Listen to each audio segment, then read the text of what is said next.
Hello friend, मैं राधे स्वागत करता हूं आपके अपने यूट्यूब चैनल न्यू अकेडमी में। आशा करते हैं सब लोग अच्छे होंगे। तो मित्र, प्रीवियस वीडियो में हम लोगों ने क्या सीखा था? हिंदी के बारे में सामान्य जानकारी प्राप्त किया था कि जो दिवस आपको कन्फ्यूजन होते थे वो दूर हो गए, और बाकी जो लेखन के आधार पर, उच्चारण के आधार पर जो वर्णमाला वर्णों की संख्या होती है उनको हम लोगों ने देख लिया था। मित्र, वहाँ आप एक संशोधन कर लीजिएगा। उच्चारण के आधार पर स्वरों की संख्या कितना होती है? 10 होती है, तब जाकर के 45 होगा। ठीक है मित्र, उसको आप संशोधन कर लीजिएगा। और जो मित्र चैनल पे नए हो और जो है चैनल पे नए हो तो चैनल को सब्सक्राइब करिए, बेल आइकन दबा लीजिए, ताकि जो है न्यू अपकमिंग जो वीडियो है उसके नोटिफिकेशन आप तक पहुंच सके। तो ठीक है मित्र, आइए शुरू करते हैं। वर्णमाला के आगे हम लोग बढ़ते हैं। जैसे कि हम लोगों ने उच्चारण के आधार पर पढ़ लिया था, अब हम यहाँ देखेंगे वर्ण के भेद जो होते हैं, दो होते हैं। तो आपको पता है दो होते हैं, कौन कौन होते हैं? तो दो कौन कौन होते हैं? एक स्वर होता है, एक व्यंजन होता है। एक क्या होता है? एक स्वर होता है, और दूसरा क्या होता है मित्र? व्यंजन होता है। देख रहे हैं कौन कौन सा होता है? एक स्वर होता है, एक जो है व्यंजन होता है। और एक क्वेश्चन आपका यहां से पूछा गया, हिंदी में ध्वनियां, हिंदी में ध्वनियां जो हैं, ध्वनिया ध्वनिया का कितने वर्गों में है? तो 2 वर्गों में है। या बोले वर्णमाला में ध्वनिया को कितने भागों में बांटा गया है? तो 2 भागों में, 2 प्रकार से बांटा गया है। वर्णमाला में ध्वनिया मुख्यतः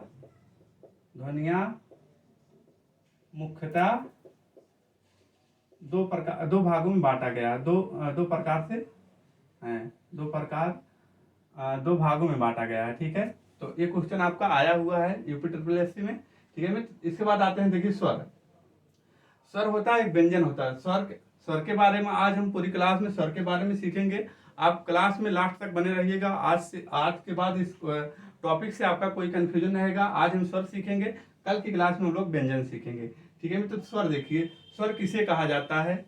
स्वर जो होता है किसे कहा जाता है? तो आप जानते हैं स्वर जो होता है स्वतंत्र होता है। स्वर जो होता है स्वतंत्र होता है। स्वर जो स्वतंत्र होता है, इसका उच्चारण के लिए किसी स्वर की आवश्यकता नहीं होती है। इसका उच्चारण के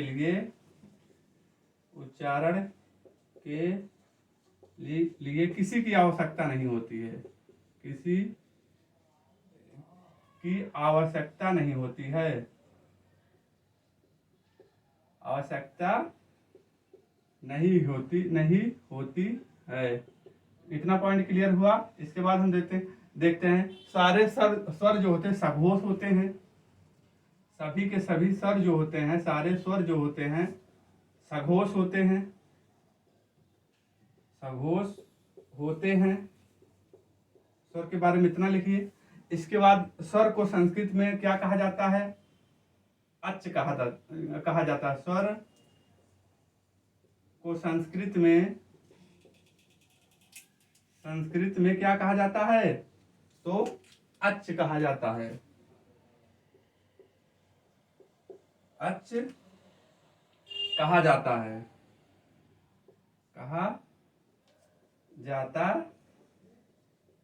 ठीक है मित्र, इतना हो गया। स्वरों की संख्या कितनी होती है? स्वरों की संख्या कितनी होती है? आप क्या बताएंगे? 11। उच्चारण के आधार पर स्वरों की संख्या पूछते हैं तो आप क्या बताएंगे? 10। उच्चारण के अनुसार जो है 10। वर्णमाला में स्वरों की संख्या पूछते हैं तो आप क्या बताएंगे? वर्णमाला में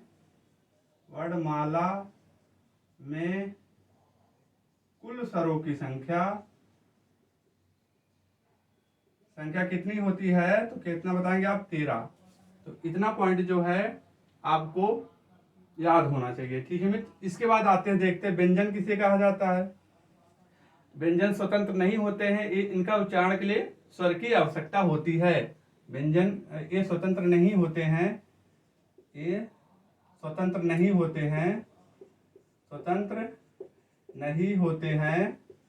इनका उच्चारण के लिए इनके इनके उच्चारण के लिए स्वर की आवश्यकता होती है। स्वर की आवश्यकता होती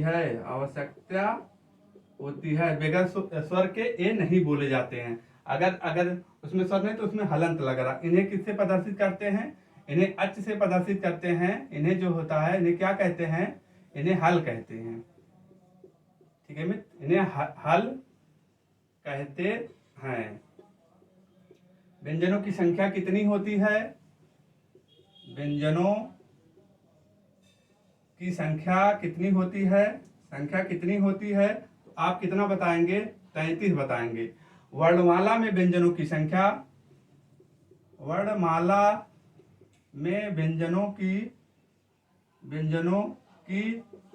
कुल संख्या कितनी होती है? तो आप क्या बताएंगे? 39 बताएंगे लिखित मुख्यता के अनुसार। ठीक है दोस्त, इतना हो गया। तो इतना जानकारी हम लोगों को प्राप्त हो गया। ठीक है मित्र, आइए हम स्वर के बारे में डिटेल में समझते हैं। स्वर के बारे में आज स्वर की ही क्लास है, स्वर कंप्लीट करेंगे। कल की क्लास में हम लोग व्यंजन को देखेंगे। तो स्वर में देखिए, स्वर का क्रम देखिए। पहले मित्र, स्वर का क्रम क्या होता है? स्वर का क्रम देखिए।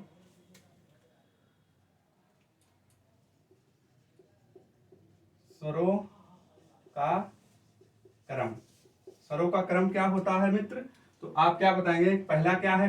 कंठ से, इसके बाद तालु, इसके बाद ओंठ, इसके बाद मूर्धन, इसके बाद मित्र क्या आ जाएगा? अलग आंख से देखेंगे। इसके बाद है कंठ तालव्य, और इसके बाद कंठ ओष्ठ, और इसके बाद हम देखेंगे पॉइंट और देखेंगे। ये तो क्रम हो गया मित्र, ये आपका क्रम हो गया। इतना पॉइंट आपको जो है देखना पड़ेगा। इसके बाद हम द्विगुण व्यंजन देख लेंगे, या जो होता अर्ध स्वर। ठीक है मित्र, तो इतना देखते हैं। अब स्वर कितने होते हैं? 11 होते हैं। स्वर कितने होते हैं? तो 11 होते हैं। स्वर जो है 11 कौन कौन से हैं? लिखिए। छोटा आ हो गया, बड़ा, छोटी ई, बड़ी ई, छोटा ऊ, बड़ा ऊ, री, छोटा ए, बड़ा ए, छोटा ओ और बड़ा ओ। ठीक है, कुल मिलाकर कितने हो गए? 2 2 4 2 6 2 8 2 10 11। टोटल मिलाकर के 11 हो गए। ये आपके स्वर हो गए। कितने हो गए? स्वर हो गए। अब हम देखते हैं कहाँ से बोले जाते हैं। कंठ स्वर कितने होते हैं? तालव्य स्वर कितने होते हैं? और जो होता है, यहाँ लिखिए आप, 1 2 3 4 5 6 7। लिखिए। पहले में आप लिखिए कंठ स्वर। पहला लिखिए आप कंठ स्वर,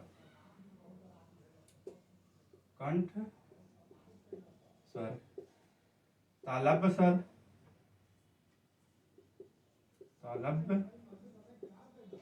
स्वर, इसके बाद क्या लिखेंगे?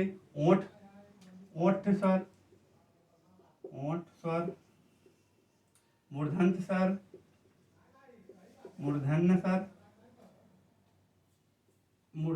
मूर्धन्य स्वर, कंठ तालव्य स्वर, कंठ तालव्य स्वर। इसके बाद क्या है? कंठोष्ठ स्वर,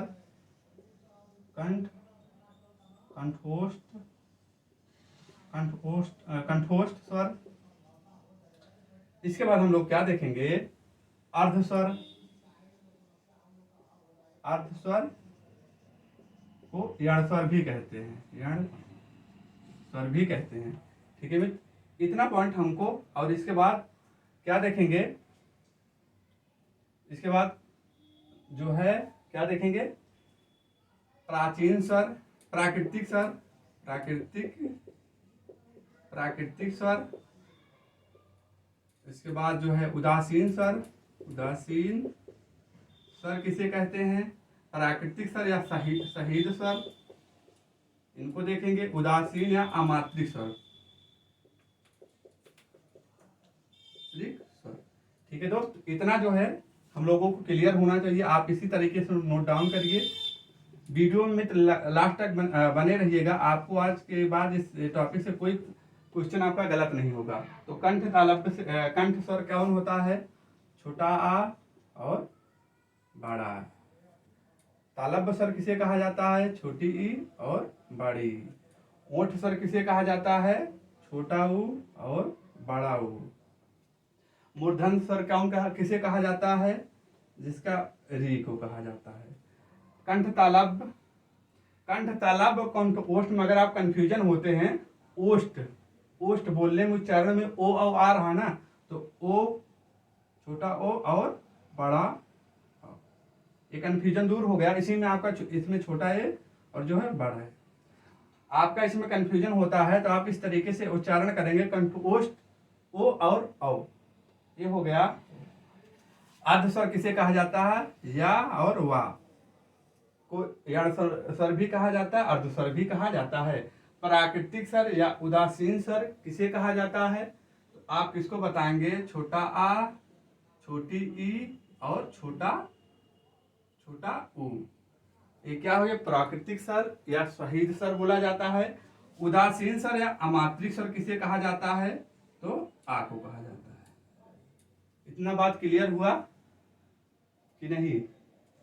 इतना बात क्लियर हुआ? आप स्क्रीनशॉट ले लीजिए और इसको एक बार आप नोट करिए, ठीक है मित्र। इसके बाद हम लोग आते हैं, अब बढ़ते हैं। कंप्लीट हुआ इतना। इसके बाद हम लोग बढ़ते हैं आगे की ओर।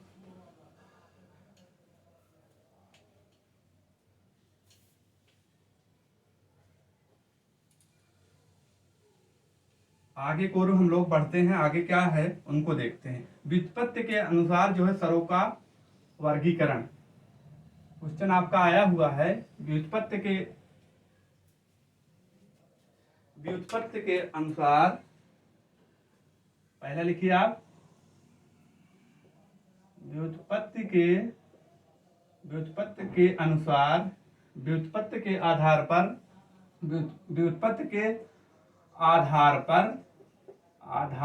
पर स्वरों का वर्गीकरण कितने प्रकार से किया गया है? व्युत्पत्ति के आधार पर स्वरों का वर्गीकरण कितने प्रकार से किया गया है? तो कितने वर्गीकरण? 2 प्रकार से किया गया है। 2 प्रकार से किया गया है। तो आइए देखते हैं 2 प्रकार से कौन कौन 2 प्रकार हैं।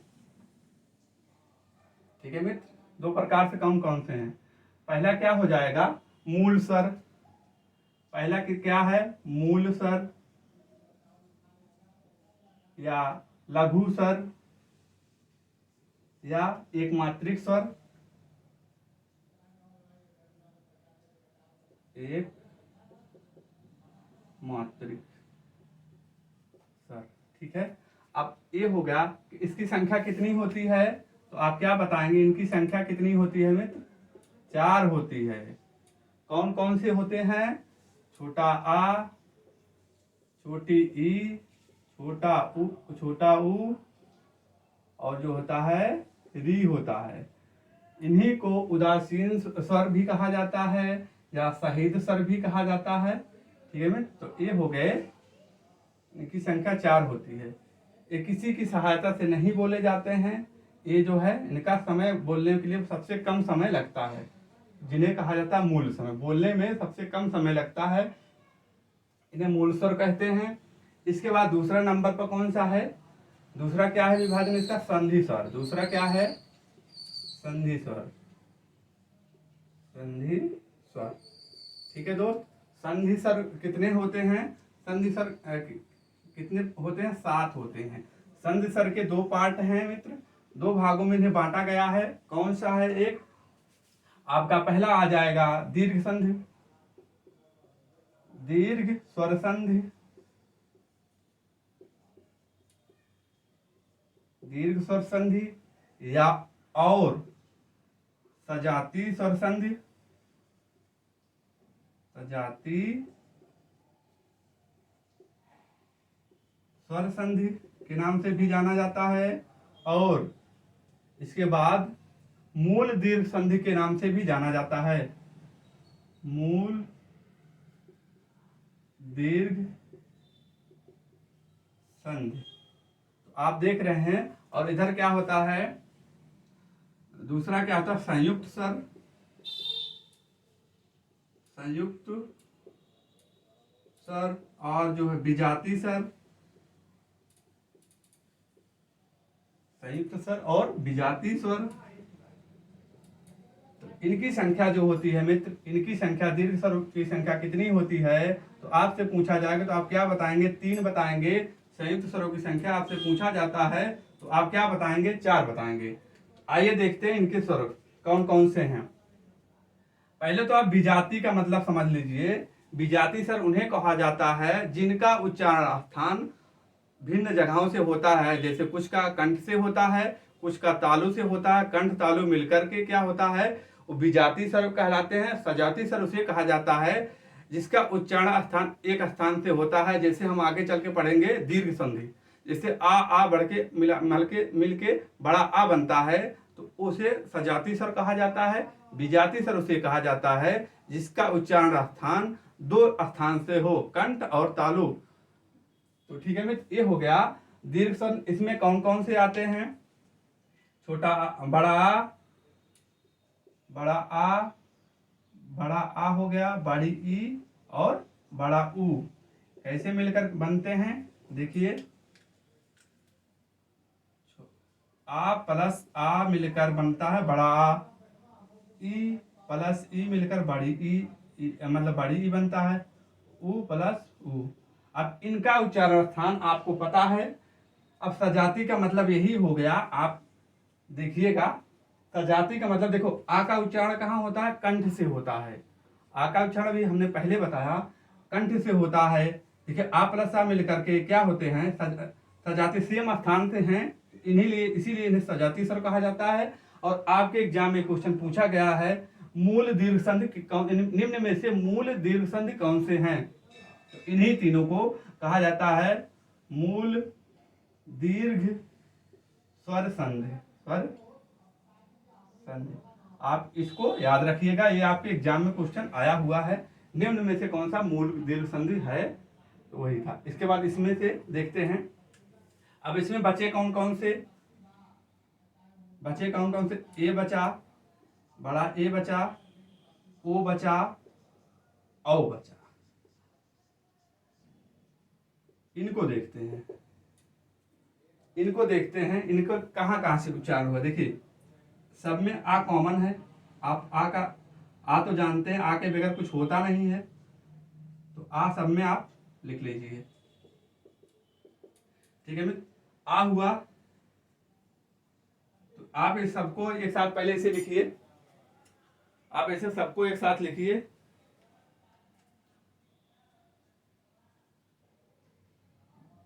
तो आ प्लस ई हो गया, आ प्लस ए हो गया, आ प्लस ओ ए हो गया, आ प्लस औ हो गया। इतना बात क्लियर हुई। यहां ऊ रहेगा, औ हो जाएगा, तब ऊ रहेगा मित्र।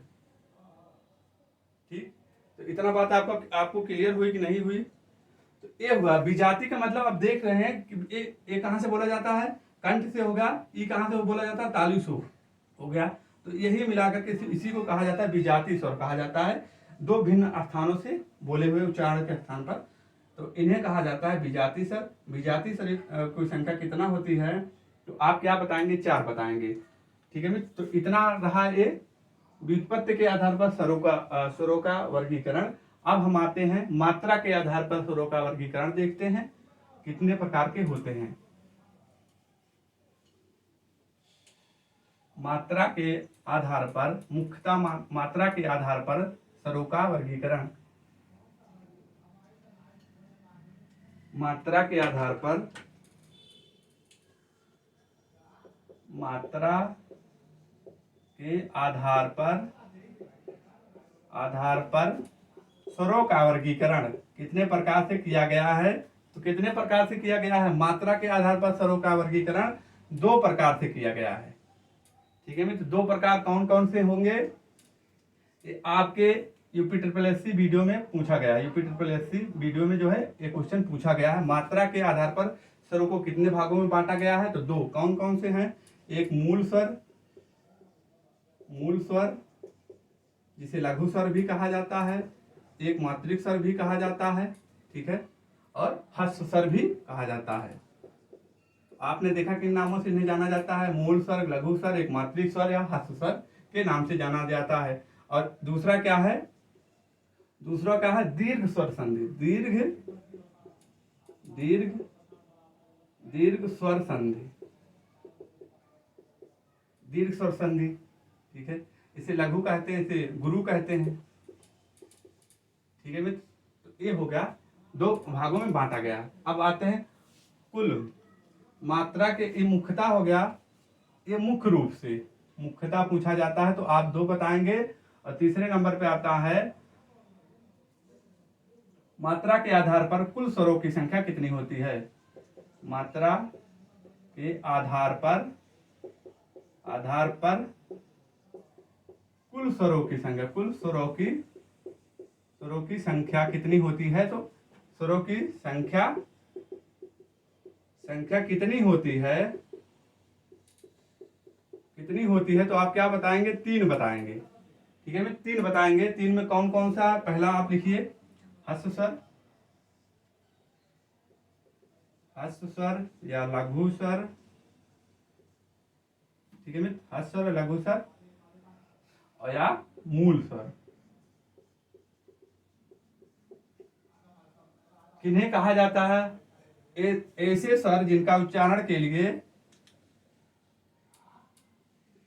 ऐसे स्वर जिनका उच्चारण के लिए, जिनका उच्चारण के लिए, ऐसे स्वर जिनका उच्चारण के लिए सबसे कम समय लगता है, सबसे कम समय लगता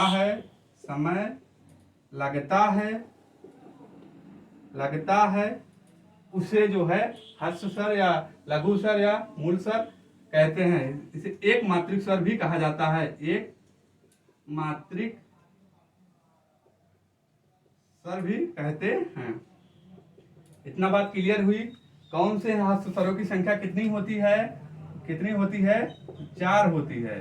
कौन कौन से हैं? छोटा आ, छोटी ई, छोटा ऊ और री, ठीक है मित्र। तो ये हो गया। दूसरे नंबर पे हम देखते हैं दीर्घ संधि, दीर्घ या गुरु या जो है दीर्घ संधि या गुरु संधि या द्विमात्रिक संधि, द्विमात्रिक स्वर संधि। इसमें 1 मात्रा का समय लगता है, इसमें 2 मात्रा, ठीक है। तो किसे कहा जाता है? ऐसे स्वर जिनका उच्चारण के लिए 2 गुना समय लगता है, उन्हें क्या कहा जाता है? उन्हें दीर्घ संधि कहा जाता है। ऐसे स्वर जिनका उच्चारण के लिए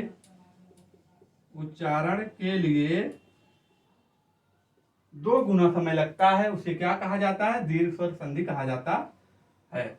उच्चारण के लिए, ऐसे स्वर जिनका उच्चारण के लिए 2 गुना समय लगता है,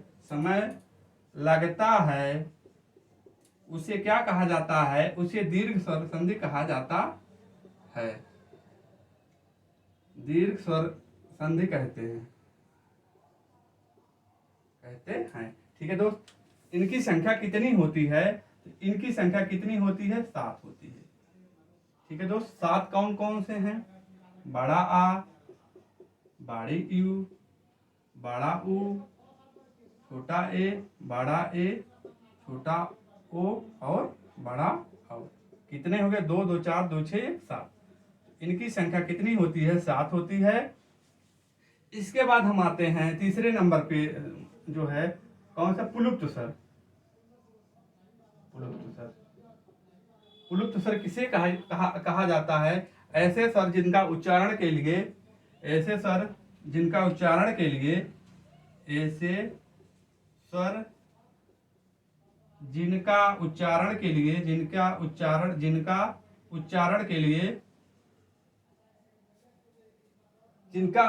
के लिए हस्त और दीर्घ स्वर संधि से दो ज्यादा समय लगता है। ऐसे स्वर जिनका उच्चारण, मतलब समझ लीजिए 3 गुना समय लगता है, 3 गुना समय लगता है, 3 गुना समय लगता है, समय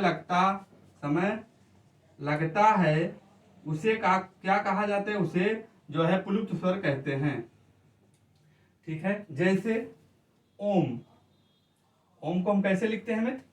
ओम को इस तरीके से लिखते हैं, आप लोग जो है इन्हें जो है देख लीजिएगा। ओम, ओम हुआ, राम हुआ, इस तरीके से। तो ये जो पुलुप्त समय, आप तीनों को समझ गए। पहले में सबसे कम समय लगता है उच्चारण के लिए, दूसरे में दीर्घ स्वर संधि या गुरु संधि या द्विमात्रिक जो है स्वर संधि में जो होता है, इसमें 2 गुना समय लगता है। इसमें पुलुप्त में दीर्घ मतलब जो हर्ष स्वर और दीर्घ जो है स्वर से ज्यादा समय लगता है या 3 गुना समय लगता है, इसे पुलुप्त स्वर कहा जाता है। ठीक है मित्र, इतना हो गया। अब इसके बाद आप स्क्रीनशॉट ले लीजिए। अब इसके बाद हम लोग आते हैं जिह्वा के आधार पर। जिह्वा के आधार पर स्वरों का वर्गीकरण।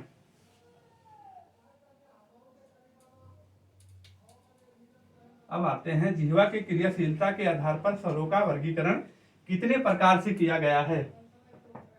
जिह्वा के 3 नंबर हो गया, 4 नंबर पे आते हैं। जिह्वा की क्रियाशीलता के आधार पर,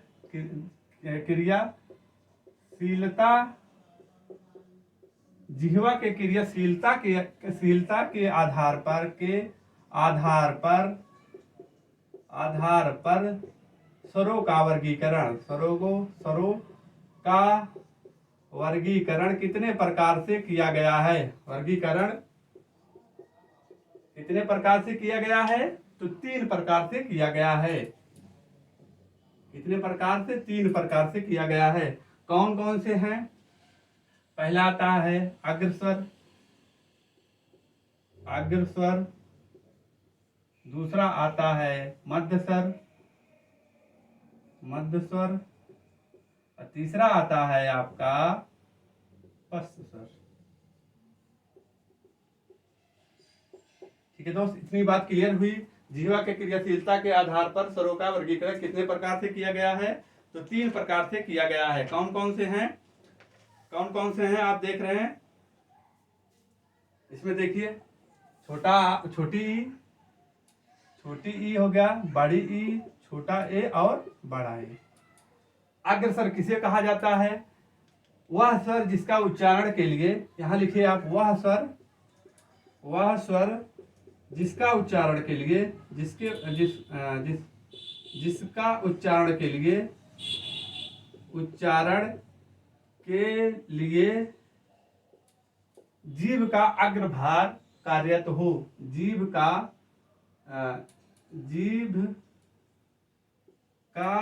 अग्रभाग कार्यरत हो, उसे क्या कहा जाता है? उसे अग्रस्वर कहा जाता है। मध्यस्वर उसे कहा जाता है, मध्यस्वर में जैसे आ हो गया, छोटा आ, जैसे अनार हम लिखते हैं, इस तरीके से आप देख लीजिए, आ हो गया। वह स्वर जिसका उच्चारण के लिए जीभ का मध्य भाग कार्य करता हो, उसे क्या कहा जाता है? उसे मध्यस्वर कहा जाता है। पश्च स्वर किसे कहा जाता है? पश्च स्वर उसे कहा जाता है वह स्वर जिसका उच्चारण के लिए बड़ा हो गया, छोटा ऊ, बड़ा ऊ, और जो होता है छोटा ओ और बड़ा ओ। ठीक है, तो ये हो गया आपका पश्च स्वर।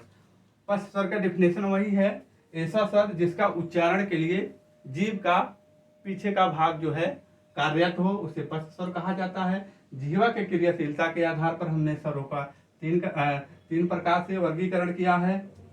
अब आते हैं पांचवें नंबर पे आते हैं, मुखाकृत के आधार पर स्वरों का वर्गीकरण कितने प्रकार से किया गया है। मुखाकृत के आधार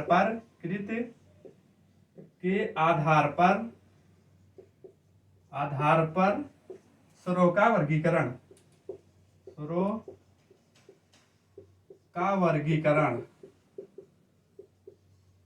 कितने प्रकार से किया गया है।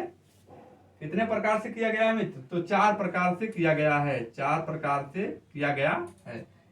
तो कौन कौन से हैं आप चारों लिखिए। पहला क्या है? पहला क्या है? सम्मिलित स्वर। पहला क्या आ जाएगा? सम्मिलित स्वर, सम्मिलित स्वर, अर्ध सम्मिलित स्वर, विवृत स्वर और अर्धविवृत स्वर।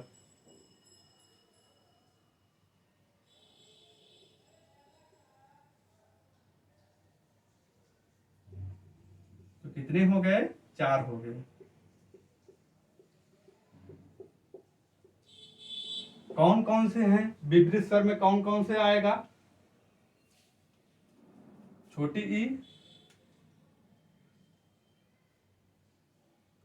छोटी ई, बड़ी ई, छोटा ऊ और बड़ा ऊ। ठीक है मित्र, ये हो गया सम्मिलित स्वर। और अर्ध सम्मिलित स्वर किसे कहा जाता है?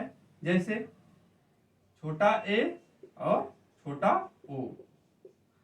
अर्ध सम्मिलित स्वर हो गया। विवृत स्वर किसे कहा जाता है? बड़ा स्वर हो गया।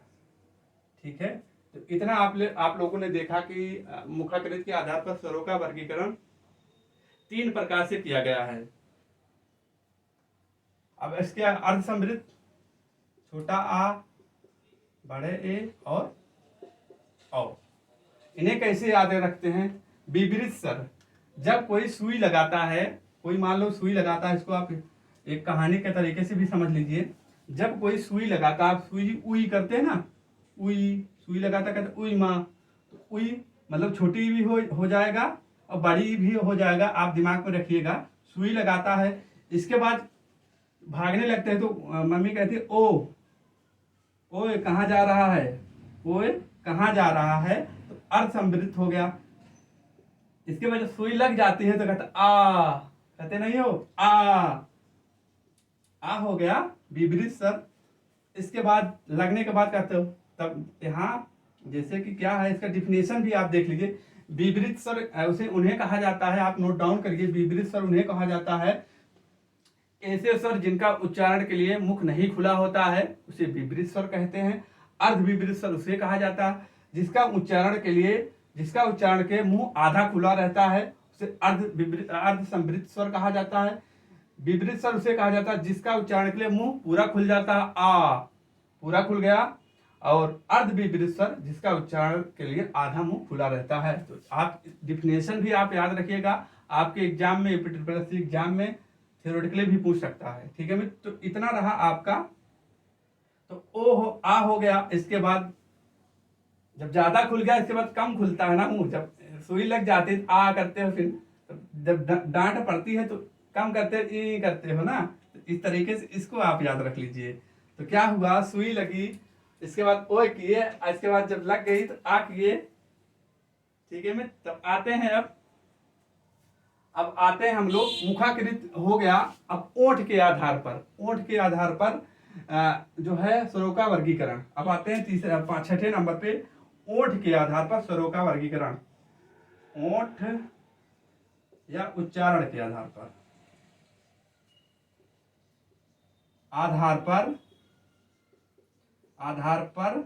स्वरों का वर्गीकरण। स्वरों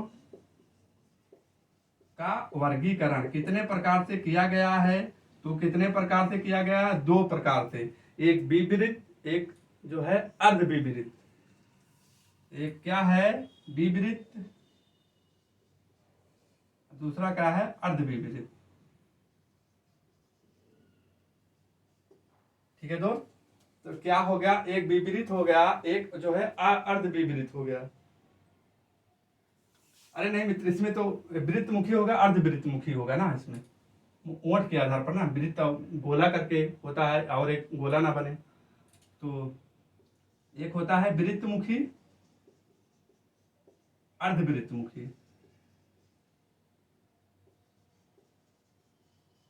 ठीक है दोस्त, वृत्तमुखी उसे कहा जाता है जिसका उच्चारण के लिए ऐसा स्वर जिनका उच्चारण के लिए मुख जो है, हमारा मुख पूरा खुला रहता है। आ विवृतमुखी, अर्ध विवृतमुखी उसे कहा जाता है जिसका उच्चारण के लिए मुख ना खुला रहे, मतलब आधा खुला रहे, उससे कम खुला रहे। ठीक है, दोनों को हमने क्लियर किया। इसके बाद अब देखते हैं जो स्वर आते हैं इसमें कौन कौन से आते हैं। अब इसमें यही छोटा ऊ, बड़ा ऊ और जो है छोटा ओ और छोटा बड़ा ओ। बचे हुए कितने हैं? उच्चारण के आधार पर स्वरों का वर्गीकरण हमने बताया है पिछली क्लास में, कितने होते हैं? 10 होते हैं, तो 10 होना चाहिए। अब इसमें बाकी जितने बचे, कितने बच गए? जो बच गए वो आपके अर्धवृत्तमुखी स्वर हो जाएंगे। ठीक है दोस्त, तो ये हो गया। अब इसको लिख ही लीजिए, छोटा, बड़ा, छोटी ई, बड़ी और जो है 4 हो गया, छोटा बड़ा छोटा बड़ा हो गया। कितने हो गए? 1 2 3 4 5 6 7 8।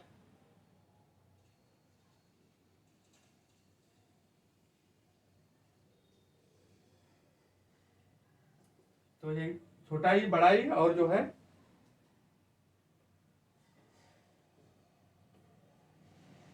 हाँ मित्र, इसमें 2 तो बचे, तो छोटा है और जो है बड़ा है। तो देख रहे हैं वृत्तमुखी पे आप देख रहे हैं कि वृत्तमुखी जैसे मुंह जो है हमारा गोल हो जाता है, उसे वृत्तमुखी कहा जाता है। वृत्तमुखी में हमने देखा कितने होते हैं? 4 होते हैं, छोटा वो बड़ा हो, छोटा वो बड़ा हो। और जो है स्वर की संख्या कितनी होती है? उच्चारण के आधार पर 10 होती है।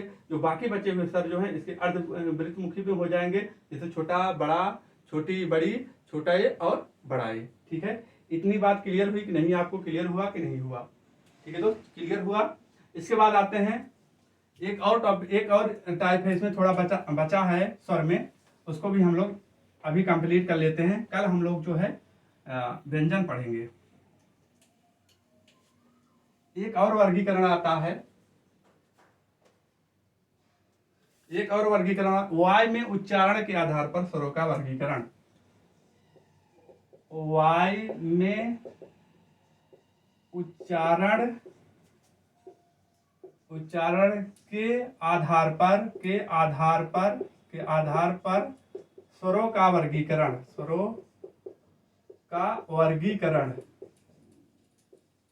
कितने प्रकार हैं? तो 3। मित्र, आज हम पूरा जो है स्वर के बारे में ही पढ़ रहे हैं, कंफ्यूजन ना होइए। दोनों पार्ट को जो पढ़ेंगे आप छोटे छोटे पढ़ के, एक दिन स्वर पढ़िए, एक दिन व्यंजन पढ़िए, तो आपका कंफ्यूजन नहीं रहेगा। तो कितने हैं? 3। कौन कौन से?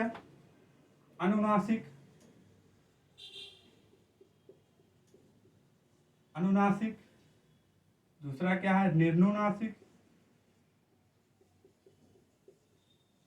तीसरा क्या है? अनुस्वार,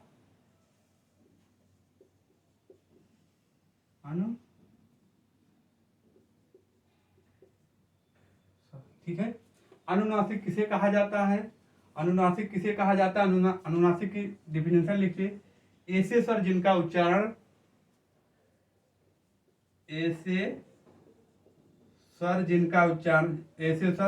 उच्चारण मुख और नाक दोनों से होता है। मुख और नाक दोनों से होता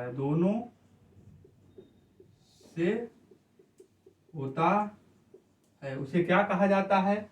उसे अनुनासिक स्वर कहा जाता है। और निर्नुनासिक उसे कहा जाता है ऐसे स्वर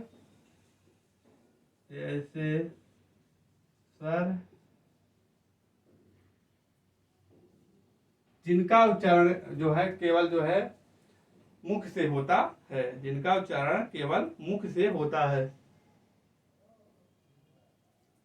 ऐसे स्वर जिनका उच्चारण उच्चारण मुख से होता है, मुख से होता है, मुख से होता है, उसे क्या कहा जाता है? उसे निर्नुनासिक कहते हैं, नासिक स्वर कहते हैं। ठीक है दोस्त, ये हो गया। अनुस्वर उसे कहते हैं ऐसे स्वर जिनका उच्चारण, ऐसे स्वर जिनका उच्चारण केवल नाक से होता है, ऐसे स्वर जिनका उच्चारण केवल नाक से होता है, केवल नाक से होता है, नाक से होता है, उसे क्या कहा जाता है? उसे अनुस्वार कहा जाता है। निर्नुनासिक में आप जानते हैं पंचमा अक्षर होता है एग्जाम्पल में, जैसे हम लिखते हैं आंख हो गया, ये बिंदी हो गया या आंख हो गया। ठीक है, ये आपके निर्नुनासिक का एग्जाम्पल है, पंचमा अक्षर। ठीक है मित्र, ये रहा आपका फुल पैकेज जो है स्वर का। इसमें थोड़ा और पॉइंट है, जैसे कि आप लिख सकते हैं स्वराघात, आप एक बलाघात होता है। बलाघात आप समझिए निपात होता है, जहाँ बल मतलब स्वरों का उच्चारण करने में बल की प्राप्ति होता है, उसे बलाघात कहते हैं, बलाघात स्वर कहते हैं। तो वो आपको वो दिक्कत नहीं होगा। तो ये रहा पूरा का पूरा जो है स्वर के बारे में। कल हम लोग जो है, और अगर वीडियो पसंद आई हो मित्र तो लाइक करिएगा, चैनल को सब्सक्राइब जरूर कर लीजिएगा प्लीज। ठीक है दोस्त, तो अगर वीडियो पसंद आता है तो जो है दोस्तों को शेयर करिए और कमेंट करके जरूर बताएं। हमने जो है जितना क्वेश्चन बनते थे आपके एग्जाम में, किसी भी एग्जाम में, उतना सबको कवर करने का प्रयास किया है। ठीक है मित्र, तो मिलते हैं कल एक और बेहतर क्लास में।